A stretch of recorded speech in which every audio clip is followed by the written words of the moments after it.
Nasapuan no ron no ang namising nga tao sa taga-Karidad. Diya kadya sa may dalaag border kang Kalala ang tao nga namising kang July 10 pa nga namising. So tatlo ron kaadlaw nga nadura kadya lang nanda nakita. So diya sa may dalaag ya nga party kang Kalala between kang Kalala kag Caridad. So far madamo na nga tao subong ang nagatan-aw kay nakita diya nga bangkay.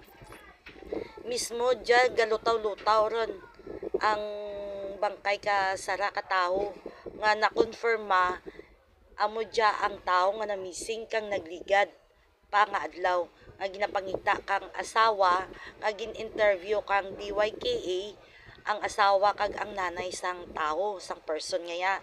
So kagina nakita nanda sang aga nga daw may nagapangdapog so giadto na nila confirm positive nga amo diya nga tawo ang namising kang nagligad nga adlaw July 10 kadya lang nakita. So nagapangdapog na gidman kay pila na kaadlaw Miyerkules, Huwebes, Biyernes, Sabado, Domingo. So pang-apat na kadya nga adlaw nga